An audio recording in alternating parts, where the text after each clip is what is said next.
Mais je pense qu'à l'université, on a quand même une grande liberté. C'est-à-dire que, regarde, moi, j'ai pas un rond, parce que j'ai payé mes subventions, j'ai pas d'argent. Mais comme je travaille beaucoup, j'ai des points donc je peux m'acheter des étudiants pour m'aider à faire de la recherche. Mais du coup, en fait, je pense que je suis dans la meilleure situation. C'est-à-dire que comme c'est pas de la recherche subventionnée, je peux travailler sur ce que je veux.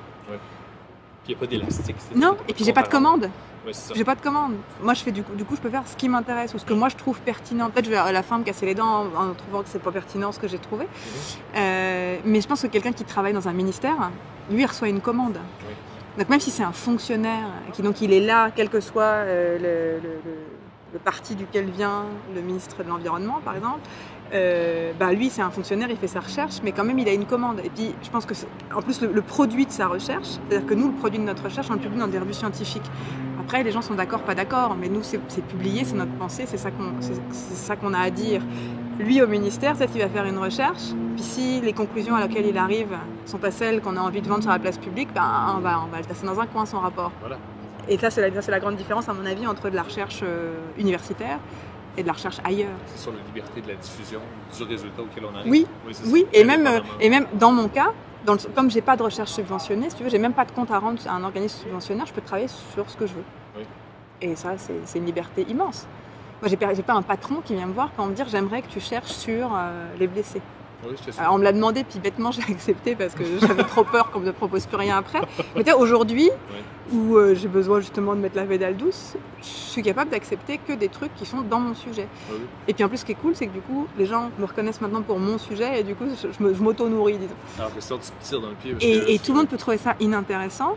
Bah voilà, il se trouve que... Et puis, et encore, dans le débat public, je peux parler avec plein de gens qui font pas du tout de ça, donc pas avec des intellectuels, pas avec qui tu veux, mais de parler de est-ce que c'est la fin de la guerre en Syrie ou pas, et puis quand est-ce qu'elle a commencé, et c'est quoi les implications, et puis tu peux avoir, moi j'ai beaucoup de plaisir à avoir ces discussions-là, même avec mes enfants. Pourquoi c'est important aujourd'hui, quelqu'un qui travaille comme toi sur le droit humanitaire et le droit international humanitaire? Bonne question. Je pense que c'est une absolue nécessité. Je pense qu'on est des garde-fous contre la sauvagerie que les États ou les groupes armés à laquelle ils peuvent se livrer. Et donc on est des garde-fous, on est des remparts, on est des digues, on est des barrages. Il faut être là, il faut être présent, il faut s'interposer dans cette violence et dans cette barbarie. Par exemple, dans toute la résurgence de la torture, par exemple depuis 2001, quand même dans un monde en 2001 où on était arrivé à l'abolition de la peine de mort dans beaucoup de pays, à comprendre que les interrogatoires musclés ne servaient à rien, on arrivait à une prohibition internationale de la torture, la convention de 1984, torture droit coutumier, donc dans un environnement exempt quand même de mauvais traitements, enfin pas exempt de mauvais traitements concrètement, mais en tout cas on arrivait dans l'idée que c'était pas ça qu'il fallait faire, qu'il fallait l'interdire. Puis d'un coup, un retour de balancier depuis 2001, et puis la torture, et dans la société, les gens qui disent oui mais tu sais le fameux ticking bomb scénario, donc oui mais si tu sais qu'il y a une école, il y a une bombe dans l'école de ta fille, et tu as le terroriste en face de toi, et il veut pas te dire comment désamorcer la bombe, tu es sûr que tu le tortures pas, il faut résister à ça. Et là, c'est le pouvoir de l'intellect sur le pouvoir de l'émotion, et puis de ramener...